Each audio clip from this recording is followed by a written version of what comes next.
करते हुए लूट कर ले गया दिल जिगर, सब राजा तो घर, सब राजा तो घर, लूट कर ले गया दिल जिगर, सब राजा तो घर, सब राजा तो घर, सब राजा, ओ मेरा सावरा।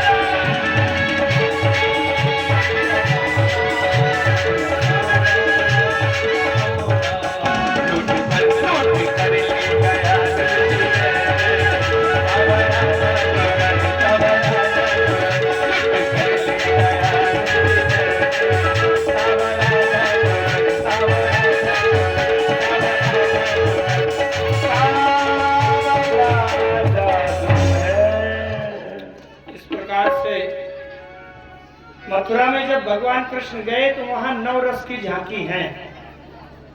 ध्यान से सुनो, अब जल्दी जल्दी कथा बढ़ाना पड़ेगा। जब राम जी जनकपुर में गए हैं तो वहां नवरस की झांकी है। वीर रस, रौद्र रस, श्रृंगार रस, ये सब है। यहाँ भी नवरस की झांकी है। नवरस की झांकी है, उसी का ये गीत गाया गया और 9 प्रकार से है। स्त्रीणाम स्मरो मूर्तिमान गोपानाम सजनो स्मता क्षितिभुजां शास्त्रां सुपुत्री शिशु। वात्सल्य रस, श्रृंगार रस, रौद्र रस, वीर रस, अद्भुत रस, ये सभी 9 रस का दर्शन हुआ है भगवान कृष्ण का मथुरा में। इसके बाद आगे बढ़े, जैसे कंस के राजद्वार में जाने लगे तो वहां कुबलया पीड़ हाथी, जिसके 100 हाथी के बराबर बल था, और उसको 100 घड़े शराब पिलाई, मदिरा पिलाई गई, ताकि ये पागल हो करके जो भी सामने आवे उसको पछाड़ दे। ले श्री हरि हरि ओम। अरे एक तो चलाओ तुम, लेकिन ठीक से हरि ओम। और कंस का आदेश था कि इसके सामने कोई न पड़े, जिस रास्ते से कृष्ण बलराम आवे उस रास्ते में इस हाथी को छोड़ देना और कृष्ण बलराम को पछाड़ देना। असम महावत कोई नहीं था, उसको मदिरा पिलाई गई। उसको आगे जब छोड़ा, कृष्ण बलराम आ रहे थे, भगवान कृष्ण जब आगे बढ़े, हाथी ने नीचे झुक करके भगवान को प्रणाम किया और कृष्ण भगवान ने उसके एक घोंसा मारा, पूरा हाथी लुढ़क गया, कुबलिया पेड़ हाथी को मार डाला। और ये बताया गया था, नारद जी ने कंस से बताया था कि जो कोई कुबलिया पेड़ हाथी को मार डाले, और वहां एक धनुष रखा गया था, और ये बताया गया था कि जो धनुष को तोड़ डालेगा उसी के हाथ से तेरी मृत्यु हो जाएगी। धनुष दोनों कथाओं में है, राम कथा में भी धनुष रखा है और कृष्ण कथा में भी धनुष। अंतर यह है कि राम कथा में चाहते हैं कि धनुष टूट जाए तब सीता का विवाह हो, और कृष्ण कथा में कंस कहता धनुष न टूटे, क्योंकि धनुष जिससे टूट जाएगा जिसके हाथ से, उसी के हाथ से कंस की मृत्यु होगी। तो धनुष के चारों तरफ रक्षा का लगा दिए थे। भगवान कृष्ण ने कुबलिया पीड़ हाथी को मारा। बलदाऊ भैया ने कहा, कन्हैया चलो देखिए धनुष कैसा है। अब वो पहरेदार जब रोकने लगे, नहीं नहीं धनुष के पास नहीं जाना।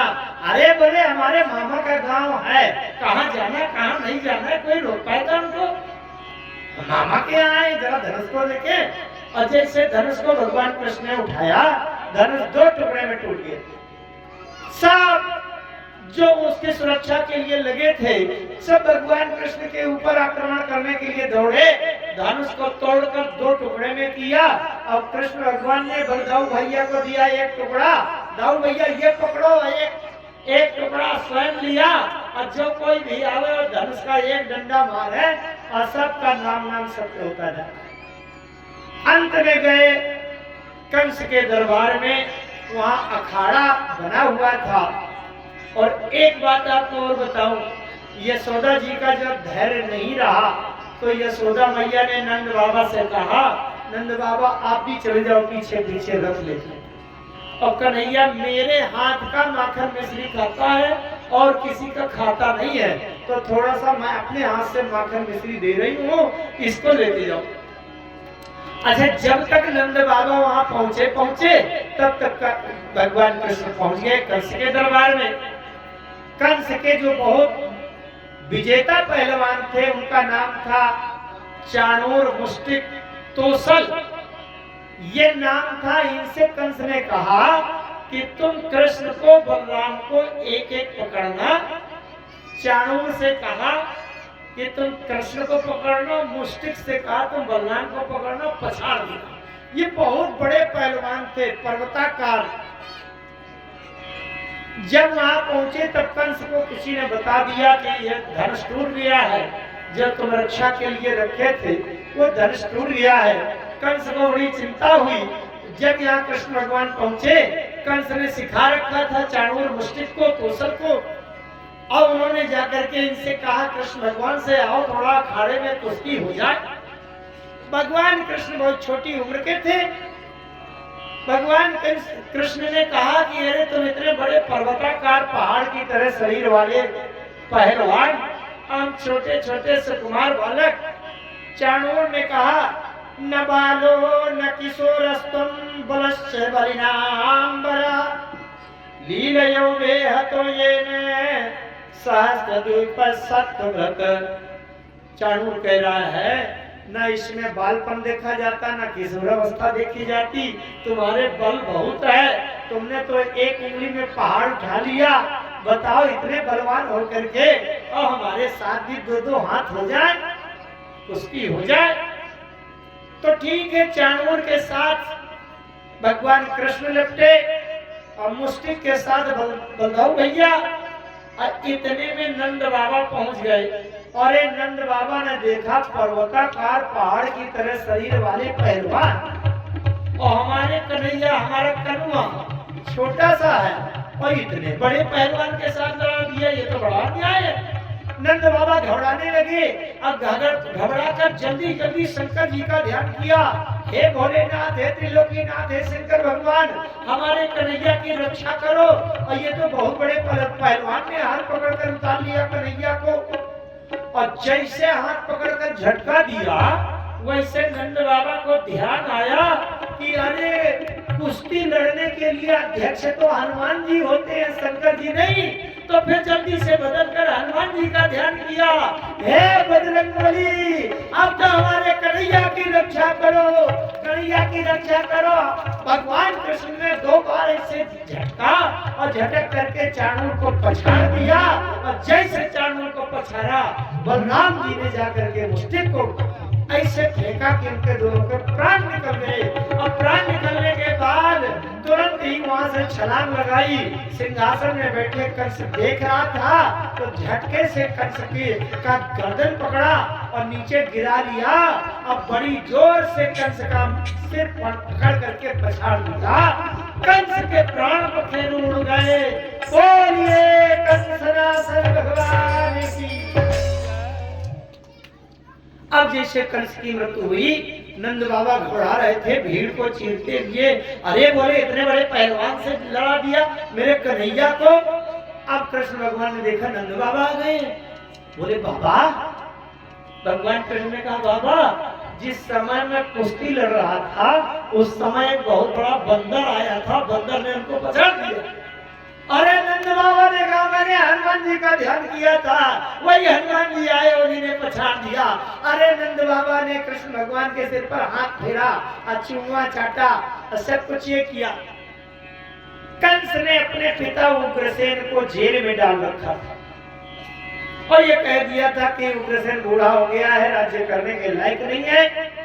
भगवान कृष्ण सबसे पहले जाकर के उग्रसेन को जेल से बाहर निकालते हैं और फिर वसुदेव देवकी से मिलते हैं। सब लोग बड़े त्रस्त थे कंस के शासन से। पूरे मथुरा वासियों ने कहा विजय यात्रा निकालेंगे, ढोल नगाड़ा बजाएंगे। अब भगवान कृष्ण को रथ में बैठा करके वो विजय यात्रा उत्सव निकलने लगा। नंद बाबा ने कहा चलो हटो, ये ढोल नगाड़ा से कन्हैया का पेट नहीं भरेगा। भूखा कृष्ण ने रहा, अब तुम लोगों ने खाने पीने का तो ध्यान नहीं दिया। अभी मैं यशोदा ने ये बांध करके दे दिया है माखन मिश्री, पहले मैं माखन मिश्री खिला दूं तब कुछ करना। ये उत्सव करने से मेरे कन्हैया का पेट नहीं भरेगा। भगवान कृष्ण बाबा को समझाते हैं और जाकर के वसुदेव देवकी को भी जो बंधन में डाले थे उनको बंधन मुक्त किया। उस समय बड़ी एक महत्वपूर्ण बात कहते हैं भगवान कृष्ण।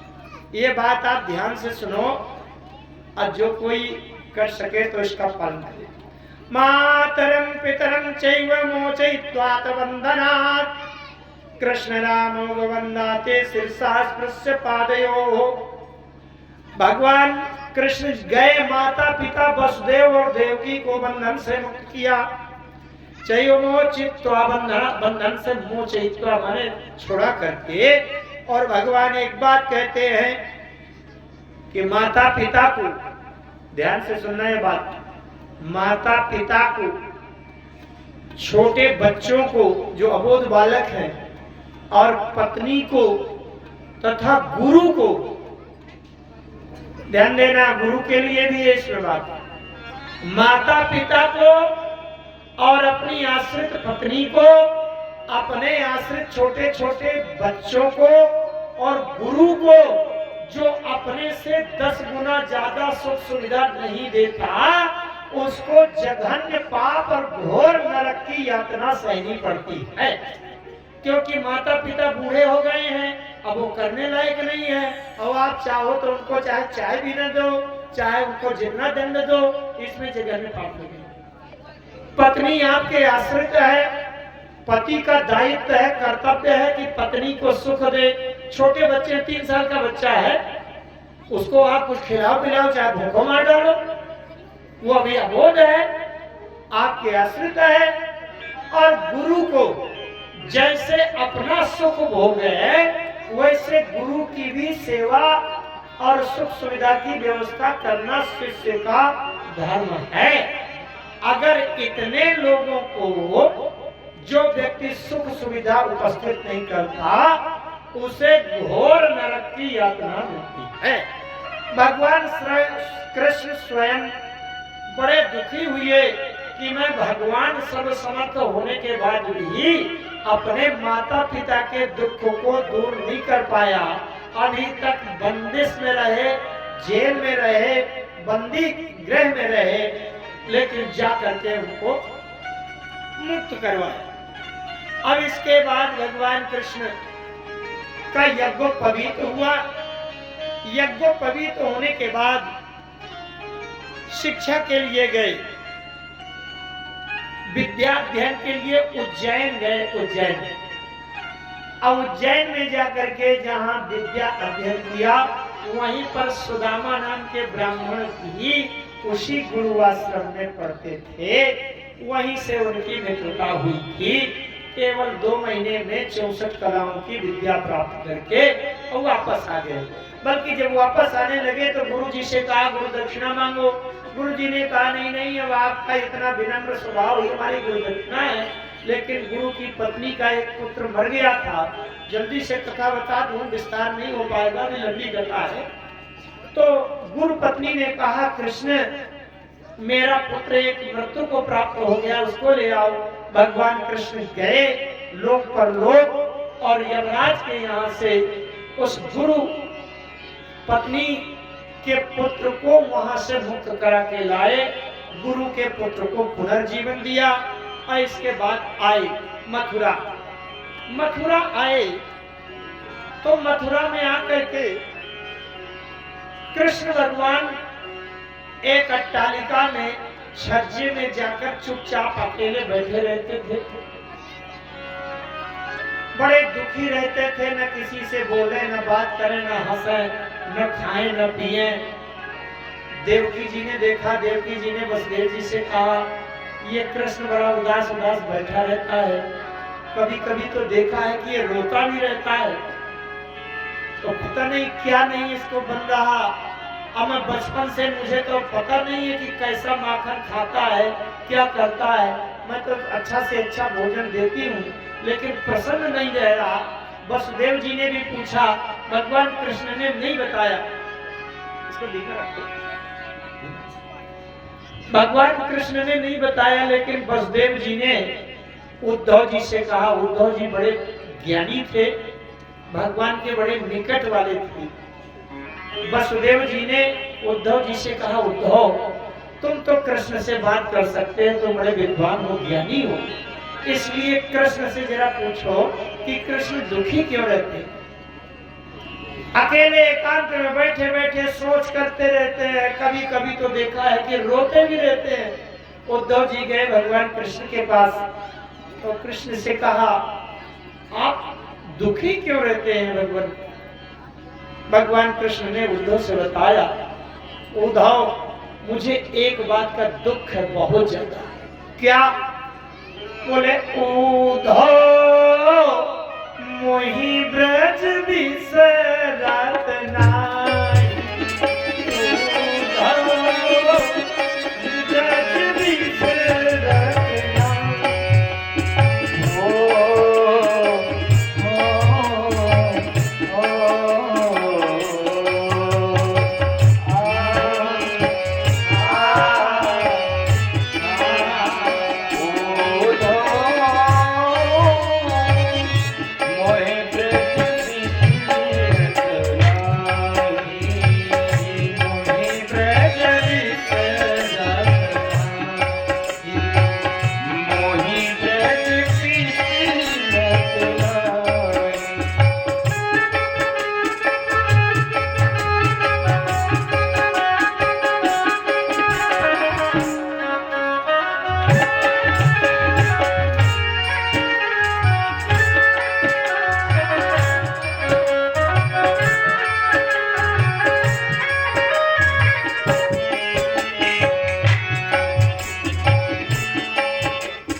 सुंदर कगरी हंस सुतारी सुंदर कगरी वह कुंजन की छाई वह कुंजन की छाई वह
उद्धव कहते हैं कन्या से कि हे कन्या, क्या कष्ट है, क्या दुख है, जरा हमें भी बताओ। तो कन्या कहते हैं अंतिम बात उद्धव से, ओ नंद बाबा अंगुलियां सही के चलना मोहि सिखायो, नंद बाबा अंगुलियां सही के चलना मोहि सिखायो, ओ नंद बाबा अंगुलियां सही के चलना मोहि सिखायो,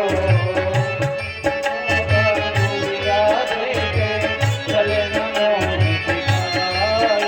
ओ फक्यो जान कन्या ले लेती, फक्यो जान कन्या ले लेती, अचिरा अचिरा के मोहि लाजी लड़बे तो मैया को सुनियो, तेरो लाला तुम मावे, मैया को सुनियो, मैया को सुनियो, तेरो कान्हा दुख पावे, मैया को सुनियो, मैया को सुनियो, बोलो मैया को सुनियो। ये उद्धव जी वृष्णि वंश के सबसे श्रेष्ठ मंत्री थे। वृष्णि वंश जहां वसुदेव आदि ये हैं, इस वंश के सबसे श्रेष्ठ मंत्री थे और देवताओं के गुरु बृहस्पति के शिष्य थे और भगवान कृष्ण के मित्र। जो देवताओं के गुरु बृहस्पति के द्वारा जिसका विद्या ज्ञान बताया गया हो, वो तत्व ज्ञानी थे। जैसे भगवान कृष्ण ने उद्धव से कहा कि मुझे ब्रज नहीं भूलता, ब्रज की याद आती है, वो गोपिकाएं कितना प्रेम करती थी, वो जमुना जी के किनारे कैसे कदम्ब के वृक्ष थे, मैं डाली पर चढ़ जाता था और मेरी गौएं कितनी अच्छी थी। अरे उद्धव जी ने कहा ये क्या तमाशा किए हो, इतने बड़े परमात्मा परब्रह्म परमात्मा, क्या ये गांव के अहीरों के अहिनियों की बिना पढ़ी लिखी उन छोकरियों के याद में रो रहे हो? अरे तत्वज्ञानी, मैं जैसे तत्वज्ञानी, ये इतने बड़े परब्रह्म परमात्मा को रोना अच्छा लगता है? अरे आप इतने बड़े परमात्मा ईश्वर रहे तो उन गोपिकाओं को भी अपना तत्व ज्ञान दे देते। क्या ये आप रो रहे हो? गौओं के लिए रो रहे हो? यादव की वो अहीरों की गोपिकाएं न पढ़ी न लिखी न कुछ सुंदरता न कुछ, उनकी याद में रो रहे हो? भगवान कृष्ण ने कहा गच्छो धव ब्रजम सौम्य पित्रो नान प्रीतिमावह। भगवान कृष्ण ने कहा उद्धव एक बार ऐसा करो कि तुम चले जाओ वहां, अब गोपिकाएं जिस दशा में हो उनको समझा देना ज्ञान। अरे उद्धव ने कहा कहां मुझे भेज रहे हो? किसी बड़े ऋषि मुनि ज्ञानी ध्यानी महामंडलेश्वर वेदांती व्याकरणाचार्य के पास भेजते, तब मैं उससे वेद के मंत्र बोलता और वेदांत की व्याख्या करता, तब मेरी विद्वता का कोई उपयोग होता।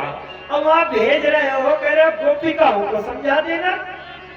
मैं वहां ब्रज के अहीरों के यादवों के गोपिकाओं की महिलाओं के पास जाऊंगा, न वो एक पढ़ी न लिखी न संस्कृत जाने, न ज्योतिष जाने, न कोई वेद जाने। मैं वेद की भाषा बोलूंगा, वेदों के मंत्र सूत्र बोलूंगा और उनको कुछ आता जाता नहीं है, मैं क्या उनको समझाऊंगा? भगवान कृष्ण समझ गए कि उद्धव को अपने ज्ञान का अहंकार है। भगवान ने कहा नहीं नहीं मेरी बात मान लो, एक बार चले जाओ, समझाया। अब ज्यादा दबाव पड़ रहा है तो उद्धव ने कहा चलो ठीक है जा रहा हूं। फिर भगवान कृष्ण ने कहा सुनो उद्धव, तुम जा तो रहे हो लेकिन ऐसे न जाओ, ये मेरा पीताम्बर ओढ़ लो। और अपना वस्त्र निकाल के ओढ़ा दिया और एक चिट्ठी लिख दिया। उद्धव ने कहा कि आप चिट्ठी लिख दो। मैं कहा वेद वेदांत के मंत्र बोलूंगा, वो नहीं ठीक पड़ेगा, आप चिट्ठी लिख दो। और चिट्ठी लेकर के जा रहा हूँ, जो आप लिखोगे वही पढ़ के सुना दूंगा। अच्छा चिट्ठी ले लो। लेकिन मेरा पीतांबर ओढ़ के जाना, नहीं ब्रज की कोई गोपिका तुमसे बात ही नहीं करेगी, तुमको देख ही नहीं पाओ। भगवान कृष्ण ने पीतांबर उड़ा दिया। रथ पर बैठकर जब उद्धव जाने लगे, थोड़ी दूर निकले, वहां 10-50 कदम, भगवान कृष्ण ने कहा उद्धव रुको रुको रुको, बहुत एक जरूरी बात। क्या? उद्धव को लगा कि भगवान कृष्ण रोक रहे होंगे कि तुम वहां न जाओ, तुम बड़े विद्वान ज्ञानी हो, नहीं ज्ञानी नहीं है वहां। लेकिन भगवान ने कहा सुनो उद्धव, जब तुम ब्रज क्षेत्र में प्रवेश करना तो रथ से नीचे उतर आना, अब ब्रज की रज को धूल को अपने माथे पर लगा लेना, अब ब्रज रज में मस्तक रख देना, तब अंदर उसके चरण रखना, अरे तुम्हारा अनिष्ट हो जाएगा, तुम बच नहीं पाओगे। वो ब्रज की जो धूली है, ब्रज रज है, जिसको मैंने अपने शरीर में और सिर में लगाया है, उस ब्रज रज का इतना महत्व का। उद्धव जी ने कहा वो इससे तो माटी वाटी लगाने की मुझे जरूरत नहीं है, क्योंकि इतना विद्वान ज्ञानी मैं, लेकिन अब कही दिया है तो चलो लगा लेंगे, नहीं बाद में पूछेंगे और कहेंगे कि नहीं लगाया तो झूठ पकड़ जाएगी। उद्धव जी गए, जैसे ब्रज क्षेत्र में प्रवेश करने लगे, वैसे रथ से उतर करके ब्रज रज को माथे पर लगाया और प्रवेश किया। जैसे ब्रज में पता चला कि मथुरा से कोई एक दूसरा रथ आया है, तमाम गोपिकाएं दौड़ी आई कि लगता है हमारे कृष्ण आ गए, लौट कर मेला देखने गए थे, अब वो अक्रूर लिवा गए थे, तो लगता है अक्रूर फिर से कृष्ण को छोड़ने आ गए। किसी गोपी ने देखा, सायंकाल का समय हो गया था, बोले रथ तो बिल्कुल खाली है, एक चलाने वाला चला रहा है, अब वो अक्रूर नहीं है। हमें तो लगता है वो अक्रूर नहीं था, बल्कि वो सबसे ज्यादा क्रूर था, जो हमारे कृष्ण को हमसे दूर ले गया। अरे कोई दूसरा क्रूर आया है, जो खाली रथ लाया है, कृष्ण को नहीं लाया। अब उद्धव को समझ में नहीं आ रहा था कि क्या करे। संध्या काल में पहुंचे, नंद बाबा बाहर मिल गए। उद्धव ने कहा नंद बाबा, मैं कन्हैया का संदेशा लेकर के आया हूं। क्या? तो उद्धव जी ने नंद बाबा से कहा नंद बाबा, कन्हैया ने कहा है कि आप ज्यादा घबराना नहीं, चिंता नहीं करना, मैं अच्छी तरह से हूँ और मैं जल्दी ही आऊंगा। नंद बाबा ने कहा तुम पागल हो गए हो क्या? कन्हैया कृष्ण कहीं गया है क्या कि जल्दी आ जाऊंगा?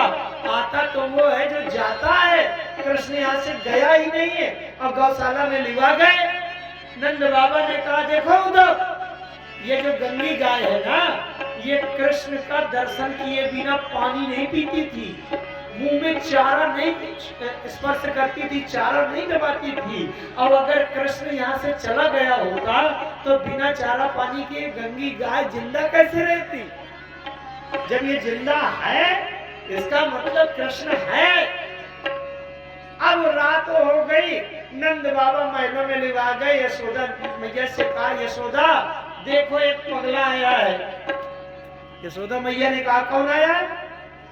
अरे बोले कोई आया है उद्धव। क्या कह रहा है सुनाओ। उद्धव ने कहा मैया, तुम्हारे कन्हैया ने ये कहा है कि मैया को समझा देना कि वो रोवे ना। अब मैं यहाँ अच्छी तरह से हूँ, खूब माखन मिश्री खा लेता हूँ। यशोदा मैया ने कहा बिल्कुल पागल हो गए हो, अभी अभी तो सवेरे सवेरे मैंने माखन मिश्री दिया है। अभी अभी एक गोपी आई थी उलाहना देने, तो मैंने एक चांटा भी मारा था कन्हैया को, और अभी अभी सुलाया मैंने, सो रहा है, हल्ला मत करो, वो कन्हैया सो रहा। अब उद्धव ने सोचा कि अब मैं कैसे इनको उत्तर दूं। अब प्रातः काल हुआ, गोपिकाएं आ गई, गोपिकाओं को समझाने लगे उद्धव कि भगवान कृष्ण ने कहा कि आप ज्यादा घबराए नहीं, मैं जल्दी आ जाऊंगा। और गोपिकाओं ने कहा पागल हो क्या? अभी अभी मैं जमुना जी से जल भर करके अपनी मटकी में ला रही थी, अभी अभी पत्थर कंकड़ मारकर उसने मेरी मटकी फोड़ दिया। कन्हैया गया कहाँ है? दूसरी गोपी ने कहा अरे अभी अभी मेरे घर में माखन चुरा के खा रहा था, मैंने उसको हाथ पकड़ के निकाला है बाहर। वही कह रहा है कहीं चले गए। चले कैसे गए? इतने में एक काला भौरा आ गया। भागवत में इसको भ्रमर गीत कहते हैं। काला भौरा आ गया और काले भौरे को कहते हुए गोपिकाओं ने कृष्ण के लिए क्या कहा उद्धव जी के सामने कि अरे काले भौरे, ये संसार में जितने होते हैं ना, ये काले कलूटे सब खतरनाक होते हैं। अरे उद्धव सब कारे आजमा के, उद्धव सब कारे, उद्धव सब कारे आजमाए।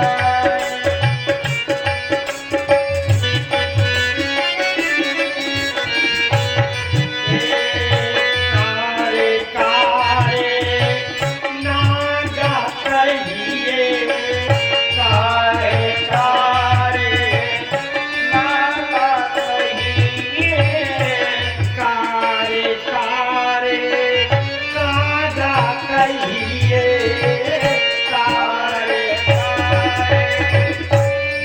नागा कहिए। सुत ज्योनि के जाए, सुन क्यों नीचे जाए, जब से पंख भये उड़बे को, जब से पंख भाई बुढ़े को, कुल अपने खाधाए, सब कारे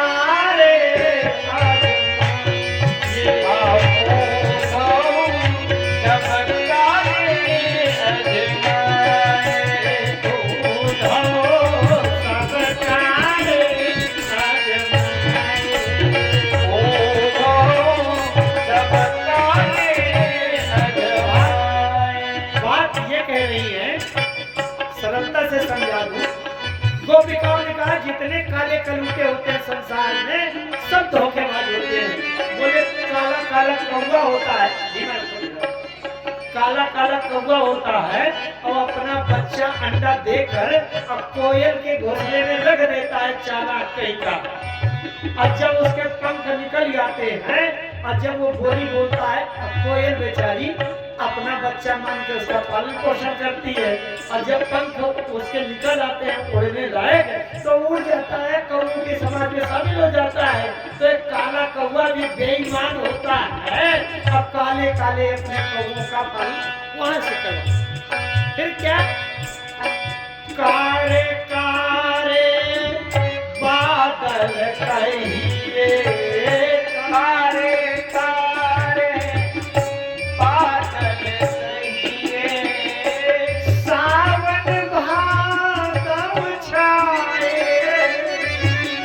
हे सावन भादव छाए, कारे श्याम तुम्हारे सजनी, कारे श्याम तुम्हारी सजनी, जाकर मथुरा छाए, सब कारे जमाए, उद्धव सब कारे अजमाए, उद्धव सब कारे अजमाए।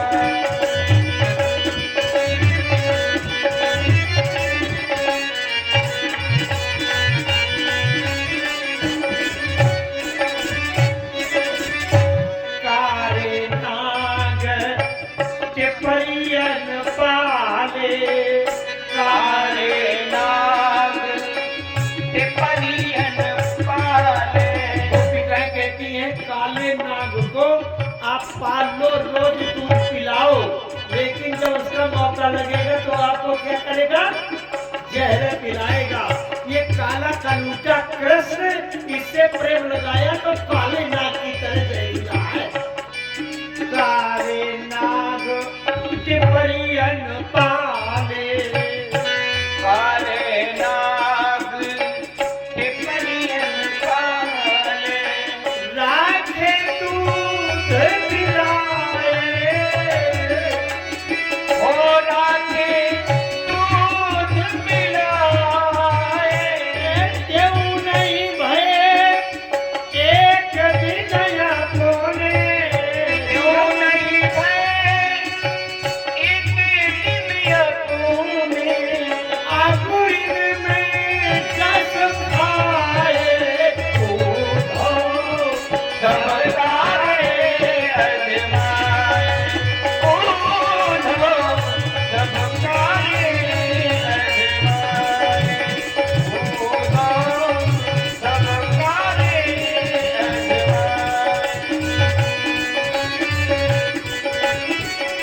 कि ये कोई नई बात है क्या?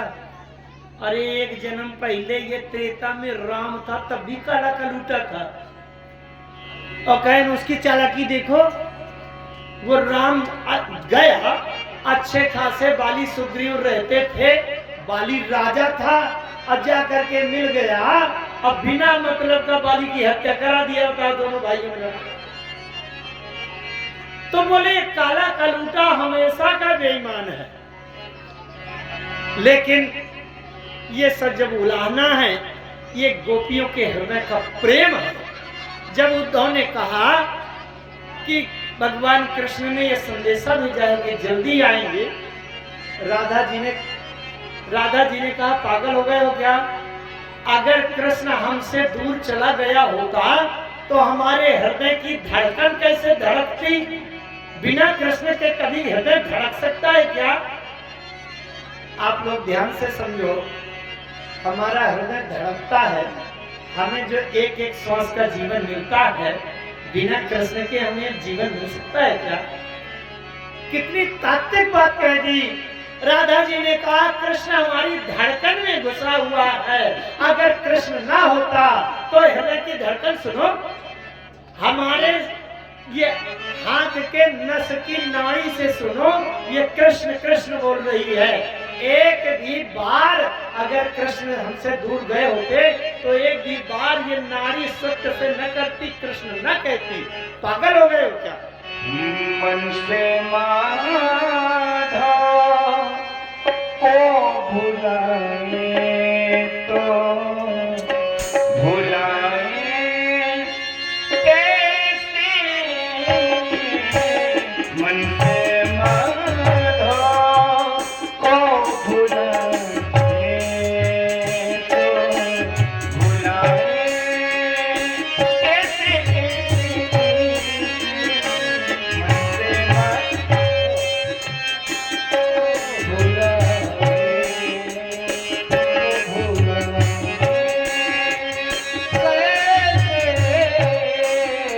अंतिम भाव, गोपियां कहती हैं उद्धव से हम तो कन्हैया को भूल जाती, लेकिन कन्हैया मन में बैठ चुका है और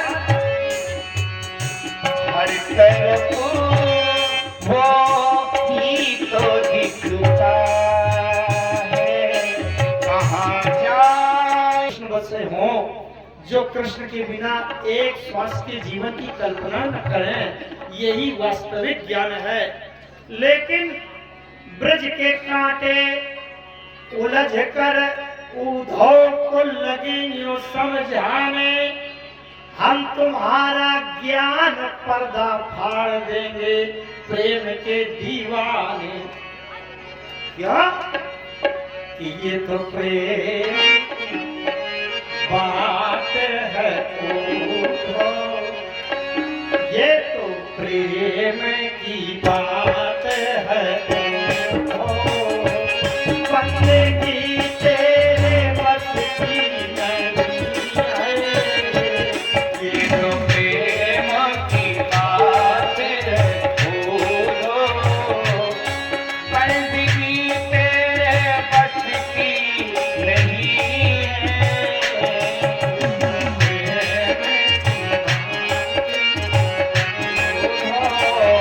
ओ बंदगी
क्या किया कि वंदे नंद ब्रज स्त्रीणाम पादरेणु अभीक्षणसः यामां हरिकतो गीतम पुनहाति भुवनत्रयम्। उद्धव जी ने नंद बाबा और ब्रज की जितनी स्त्रियां थी उनके चरणों की धूल को लेकर के उद्धव जी ने अपने माथे पर लगाया कि अच्छा हुआ इस बहाने आ गया, मैंने देख लिया कि वास्तव में वेदों के वेदांत का ज्ञान कैसे जिया जाता है। उद्धवा पुनरागच्छन् मथुरा कृष्ण पालिताम। उद्धव जी फिर मथुरा लौट करके आए, भगवान कृष्ण के चरणों में गिर पड़े और उद्धव जी ने कहा, भगवान आपने मुझे ज्ञान का, तत्व ज्ञान का साक्षात दर्शन करा दिया, मैं धन्य हो गया गोपिकाओं के प्रेम को और उस तत्व को देख करके। इस प्रकार से उद्धव जी लौट आए। अब कंस का जब वध कर दिया भगवान ने, कृष्ण ने, अस्ति प्राप्तिश्च कंसस्य महिषो वर्तर्षभ। कंस की दो पत्नी थी, अस्ति और प्राप्ति। और ये मगध राजा जरासंधाय दुखते। कंस के ससुर है जरासंध। जरासंध को बड़ा दुख हुआ कि हमारी बिटिया विधवा हो गई, दोनों बिटिया विवाही थी। जरासंध ने मथुरा में आक्रमण किया भगवान कृष्ण के ऊपर। 17 बार पहले आक्रमण किया भगवान कृष्ण ने, सेना को मार मार कर वापस लौटा दिया। कथा जल्दी से करना है इसलिए विस्तार नहीं हो पाएगा। तो मार मार कर भगा दिया, लेकिन 18वीं बार जब जरासंध ने तैयारी किया तो उसका एक मित्र था कालयवन। कालयवन ने कहा, मैं चलता हूं तुम्हारे साथ, तुम पीछे रहो, मैं आगे चलूंगा। भगवान कृष्ण ने दाऊ भैया से कहा, बोले दाऊ भैया ये कल मथुरा के ऊपर संकट आने वाला है, इसलिए तुम मथुरा की सारी गोपिकाओं को, पूरे परिवार को लेकर के और तुम द्वारिका चले जाओ। और मैंने विश्वकर्मा को बुला दिया है, विश्वकर्मा वहां तुम्हारे रहने लायक एक अद्भुत अलौकिक नगरी द्वारिका का ये निर्माण करेंगे और तुम वहां चले जाओ। दाऊ भैया ने कहा, नहीं मैं तुम्हें अकेला नहीं छोड़ूंगा। कृष्ण, भगवान कृष्ण ने कहा, नहीं मैं अकेले सुरक्षित रहूंगा, दाऊ भैया तुमको लेके जाओ। 18वीं बार जब आक्रमण करने आ रहे थे, कालयवन था, तो भगवान ने वसुदेव को, देवकी को, उग्रसेन को, जितने सब पूरे पूर्वासी थे, गोपिकाएं सबको लेकर के द्वारिका भेज दिया। और वहां विश्वकर्मा ने अलौकिक नगर द्वारिका बनाया। वहां वो चले गए, भगवान कृष्ण अकेले रह गए मथुरा में, अकेले रह गए। जब जरासंध का मित्र कालयवन आया और कालयवन ने भगवान कृष्ण को लड़ने के लिए ललकारा, तो भगवान कृष्ण वहां की युद्ध भूमि छोड़कर भागने लगे। कालयवन ने ललकारा, भागते क्यों हो, इधर आओ, मुझसे सामना करो, युद्ध करूंगा। अब भगवान वहां से रण छोड़ करके भागे, तब से भगवान का नाम रणछोड़ पड़ गया। बोलिए रणछोड़ भगवान की जय हो। रणछोड़ भाग जाऊं, भगवान कहते हैं उसमें रसिया में भक्तों ने मोको नाना भांति नचाए। अब समय नहीं है, बहुत गीत भजन हुए, लेकिन कथा का विस्तार इसी कारण से नहीं हो पाया। अष्टादशम संग्रामे आगमा फिर तदंतरा नारद प्रेषितो वीरो यवनः प्रत्यदस्रत। यवन माने कालयवन भाग। अब इधर क्या हुआ, भगवान भागते गए, कालयवन पीछा करता हुआ चला गया। भगवान एक गुफा के अंदर घुस गए और वहां मानधाता के पुत्र महाराज मुचकुंद सो रहे। मुचकुंद ने एक बार बड़ी तपस्या किया, ब्रह्मा जी जब प्रसन्न हुए तो ब्रह्मा जी से मांगा, बोले पितामह हे विधाता, मैं जीवन में बहुत थक गया हूँ, इसलिए मैं खूब खर्राटे की नींद बस सोना चाहता, लेकिन मुझे कोई जगावे ना। ब्रह्मा जी ने वचन दे दिया कि तुम जाओ गुफा के अंदर सो जाओ, और मैं ये वचन देता हूँ कि जो कोई तुम्हारी नींद में खलल डालेगा, तुम्हें जगाएगा, तो तुम्हारे देखते ही वो भस्म हो जाएगा। भगवान कृष्ण भागते गए गुफा के अंदर महाराज मुचकुंद सो रहे थे। भगवान कृष्ण ने अपना पीताम्बर मुचकुंद को उड़ा दिया महाराज को और चुपचाप अंधेरे गुफा के अंदर अंधेरे में छिप गए। काल यवन भागा गया और देखा कि यहाँ पीताम्बर ओढ़े सो रहा है कोई। काल यवन ने कहा कि ये कृष्ण ही है और काल यवन ने कहा कहीं के रणछोड़ कायर यहाँ करके सो गए, उठो खड़े हो, युद्ध करो मुझसे। और बड़ी जोर से लात की ठोकर मारी। जब लात की ठोकर मारी मुचकुंद की नींद खुल गई और मुचकुंद ने जैसे नींद खुली उसने उन्होंने पलक खोला, आंख खोला तो आंख से अग्नि वर्षा हुई और अग्नि बरस गई, काल यवन भस्म हो गया। इस प्रकार से काल यवन का भी संहार।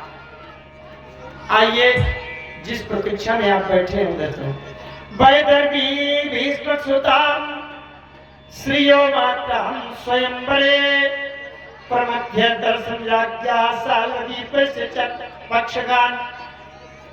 एक विदर्भ देश के महाराज भीष्मक थे, उनकी पुत्री थी जिनका नाम था रुक्मिणी और पुत्र का नाम था रुक्मी।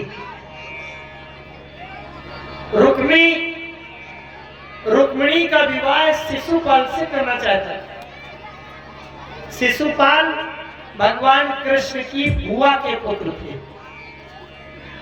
तो शिशुपाल का जब जन्म हुआ था तो शिशुपाल के माथे में एक आंख बनी थी, आंख लगी, और शिशुपाल के 4 भुजाएं थी। अब कृष्ण भगवान की बुआ ने देखा कि ये बड़ा अटपटा बालक है, तो तमाशा बन गया। किसी ज्योतिषी ने बताया कि जिसके गोद में रखने से इसके माथे वाली आंख गिर जाए और 4 हाथ की जगह 2 हाथ गायब हो जाए, केवल 2 हाथ बचे, समझ लेना कि उसी के हाथ से इसकी मृत्यु होगी। तो भगवान कृष्ण की जो बुआ थी, जो कोई भी आवे रिश्तेदार सबके हाथ गोद में रख देती थी बालक को, शिशुपाल को। अब शिशुपाल को गोद में रखे ये देखना चाहती थी कि किसकी गोद में रखने से इसकी आंख गिरेगी और 2 भुजाएं गायब होगी। और रखते रखते बहुत लोग आए, सैकड़ों के गोद में रखा, लेकिन एक बार भगवान कृष्ण की गोद में जैसे रखा तो शिशुपाल के माथे की आंख गायब हो गई और 2 हाथ गायब हो गए। भगवान कृष्ण की बुआ बड़ी दुखी होने लगी, बोले कृष्ण ये मेरा पुत्र है, किसी ने बताया है कि जिसकी गोद में रखने से इसकी आंख गायब हो जाए, इसकी भुजाएं 2 भुजाएं गिर जाए, उसी के हाथ से इसकी मृत्यु होगी। तो तू तो मेरा भतीजा है कृष्ण, क्या तुम अपने बुआ के लड़के को इतना क्षमा नहीं करोगे कि तुम कभी न मारो? कृष्ण भगवान ने कहा बुआ 100 बार ये मेरा अपमान करेगा, गाली देगा, तब तक मैं इसको नहीं मारूंगा। अच्छा वो शिशुपाल के उधर की कथा बताने की आवश्यकता नहीं है। रुक्मिणी का भाई रुक्मी वो शिशुपाल के साथ रुक्मिणी का विवाह करना चाहते, लेकिन रुक्मिणी जी ने भगवान कृष्ण के स्वभाव, बल, सामर्थ्य, सौंदर्य को सुन रखा था। बड़ी लंबी बातें हैं। तो रुक्मिणी जी को बड़ी चिंता थी कि मैं अगर विवाह करूंगी तो केवल कृष्ण के साथ करूंगी, नहीं मैं नहीं करूंगी, अथवा अपनी जीवन लीला समाप्त कर दूंगी। जैसे पार्वती जी ने हट कर लिया था, बरम संगुनत रहूं कुमारी, ऐसे रुक्मिणी जी ने संकल्प कर लिया था कि अगर मेरा विवाह होगा तो कृष्ण के साथ होगा और नहीं मैं अपनी आत्महत्या कर लूंगा। अब जैसे समय आया, शिशुपाल के साथ बात पक्की हो गई, लेकिन केवल 3 दिन रह गए। 3 दिन के पहले रुक्मिणी जी को बड़ी चिंता हुई। उन्होंने अपने पुरोहित, कुल गुरु और पंडित जी के पुत्र को बुलाया और चुपचाप कहा कि मैं एक चिट्ठी लिख रही हूँ, चिट्ठी लेकर के तुम द्वारिकापुरी चले जाओ, द्वारिकाधीश भगवान कृष्ण के पास ले। वो चिट्ठी में केवल 7 श्लोक लिखे थे। श्रुत्वा गुणान् भुवन सुंदर शृण्वतां ते निर्विश्य कर्ण विवहितो अंगतापम् रूपम दृशाम दृश्य ममता खिला भात लाभम प्रयाचित विशति चित्त पत्रमत्मने। रुक्मिणी ने लिखा, हे भगवान, हे कृष्ण, हे द्वारकाधीश, आपकी महिमा केवल सुनी है कानों से। कानों से महिमा सुनने के बाद मैंने अपने जीवन का संकल्प कर दिया है, या तो आपके साथ जीवन बीतेगा और नहीं मैं आत्महत्या करके मर जाऊंगा। अच्छा, हम लोग भगवान की केवल कथा की महिमा तो सुनते हैं, अब भगवान की कथा की महिमा सुन करके जो भगवान का दीवाना हो गया वो भगवान का हो गया। पहले उनकी महिमा सुनो और महिमा सुनकर ये हृदय से दीवाना बना जाए, तब भगवान का दर्शन होता है।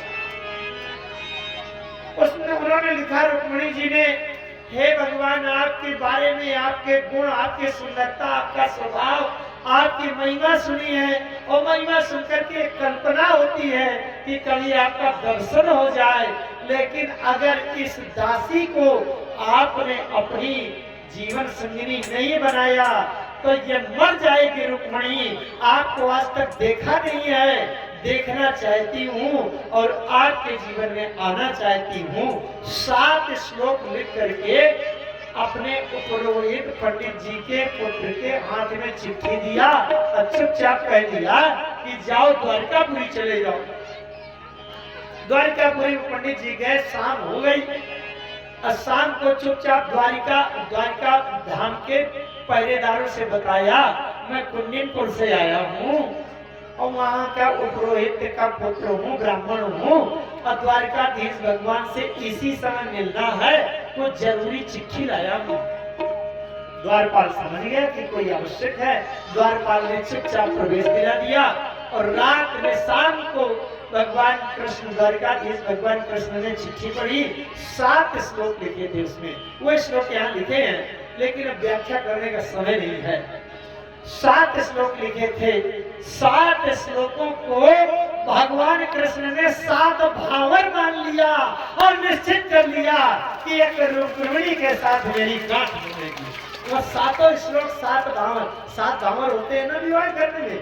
7 श्लोक को 7 भावरे मान लिया और पक्का कर लिया और ब्राह्मण से कहा, तुमको विश्राम करो, निश्चिंत रहो। और 4 बजे सुबह झरपटे अंधेरे में ही जल्दी से रथ तैयार किया, अपने सारथी दारूक को बुलाया और बिल्कुल सुबह सुबह, दिन नहीं निकला था और भगवान कृष्ण चले गए। जब सवेरे सूर्य निकला 8 बजे और दाऊ भैया आए। दाऊ भैया ने कहा, आज कृष्ण नहीं निकला, अभी सो रहा है क्या? पहरेदारों ने कहा, नहीं, वो सो तो नहीं रहे हैं, आज बहुत जल्दी 4 बजे सुबह कहीं रथ में बैठकर चले गए। पहरेदार भैया ने कहा, रथ में बैठकर चले गए एकदम से, अब मुझे बताया नहीं, ऐसा कौन सा जरूरी काम आ गया? फिर एक पहरेदार ने बताया कि कल शाम को रात में 8-9 बजे कुंडिनपुर से एक पंडित जी आए थे, कह रहे थे जरूरी बात करना है। दाऊ भैया समझ गए कुंडिनपुर में रुक्मिणी का विवाह हो रहा है और रुक्मिणी का भाई रुक्मिणी का विवाह शिशुपाल के साथ करना चाहता है, और जबकि ये हमारा शत्रु है, निश्चित है ये कृष्ण वहीं गया होगा। बलदाऊ भैया ने कहा, ये कृष्ण भी मुझे बिना बताए चला गया, क्या मेरे बिना ये काम कर लेगा क्या? दाऊ भैया ने पूरी सेना तैयार की, रथ तैयार किया और दाऊ भैया गए। अच्छा, अब 2 दिन बीत गए। 2 दिन में अभी तक रुक्मिणी जी को कोई उत्तर नहीं मिला। अब तीसरे दिन बारात आने वाली थी, बैंड बाजा आ गए और वो पूरे रथवत आ गए, सब पूरा बुकिंग हो गई। शिशुपाल जो था वो दुल्हा बनकर के आ गया पूरी तैयारी के साथ, बाजे बजने लगे। तो रुक्मिणी घबरा रही थी कि पता नहीं क्या हो रहा है, वो पंडित तो लौटे नहीं हमारे पंडित जी। और जैसे 3 घंटा रह गए वैसे सवेरे सवेरे आज आ गए, आज विवाह होना था और सवेरे सवेरे पंडित जी पहुंचे। रुक्मिणी ने ऐसे इशारा किया, क्या? तो पंडित जी ने कहा, ऐसे किया, हाँ सब काम फिट है। कोई बात नहीं। अच्छा, तो जब समय आया तो रुक्मिणी जी ने अपनी माँ से कहा, माँ आज तो विवाह वाले दिन गौरी पूजन किया जाता है कि नहीं? जैसे सीता जी गई थी गौरी पूजन करने, ऐसे रुक्मिणी ने भी कहा, माँ दुर्गा पूजन करिए आओ। माँ ने कहा, हाँ हाँ बिल्कुल करिए आओ। अच्छा, रुक्मिणी ने घर से महिलों से लगाकर जहाँ देवी जी का मंदिर था वहां तक पूरे सैनिक लगा दिए और सब सैनिकों से कहा, सावधान रहना, खतरा हो सकता है, मुझे शंका है। पूरे बिल्कुल संगीन बंद मिलिट्री फोर्स लगा दी गई। और अब ये रुक्मिणी जी गई, आज तक न भगवान कृष्ण ने रुक्मिणी को देखा, न रुक्मिणी ने भगवान कृष्ण को देखा। अब गई सखियों के साथ रुक्मिणी जी गौरी पूजन करने, और जैसे गई वैसे देखा दूर से एक रथ चला आ रहा था। रथ चला आ रहा था बड़ी जोर से, तेजी से, और रथ के ऊपर की पताका झंडा दिखाई देने लगी। जितने भी सिपाही सैनिक मिलिट्री के लगे थे, उसने कहा, भैया देखो कितना सुंदर रथ है, कितना अच्छा रथ आ रहा है, उसकी ध्वजा देखो, उसका शिखर देखो, उसका सारथी देखो, घोड़े कितने अच्छे हैं। और धीरे धीरे करते करते रथ यहीं पर आ गया। भगवान जब किसी को अपने बस में करना चाहते हैं तो अपना रूप दिखाकर उसको मोहित कर लेते हैं।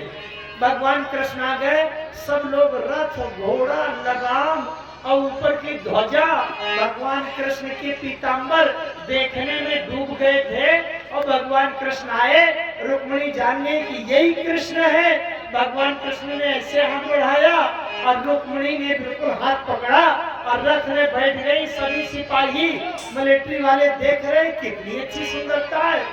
और जैसे भगवान कृष्ण ने आगे रथ बढ़ाया, उस दारुक से कहा, बढ़ाओ रथ। और जैसे रथ जहां तक दिखाई पड़ा वहां तक सिपाही मिलिट्री ये सब देखते रहे कितना अच्छा रथ है। और जब दिखाई देना बंद हो गया तो उस सेना ने कहा, आज हम ड्यूटी में लगाए गए थे। बोले काहे की? अरे बोले रुक्मिणी जी के सुरक्षा की ड्यूटी में लगाए गए थे। अरे और बोले वो रथ वाला आया और रुक्मिणी को ले गया, अब हम तो ड्यूटी में लगाए गए थे, अब हमारा क्या? अब इधर से जब रुक्मिणी को पता चला, बस एक बात सुन लीजिए, इसके बाद आप वो उत्सव एक बात सुन लीजिए। यहाँ से रुक्मिणी गया सेना लेकर के, भगवान कृष्ण को गाली देने लगा, बहन की, इसकी, उसकी, और ललकारने के लिए गाली देने लगा।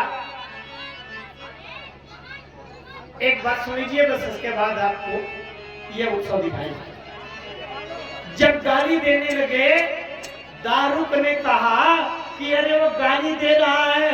कृष्ण भगवान ने कहा, चुप, ससुराल की गाली अच्छी लगती है, बुरी नहीं लगती। हम आप लोग जब विवाह कराने ससुराल में गए हैं तो खूब गाली सुनी है और गाली भी अच्छी लगती है। इसलिए भगवान कृष्ण का बलदाऊ भैया पहुंच गए। बलदाऊ भैया ने अरे ले गए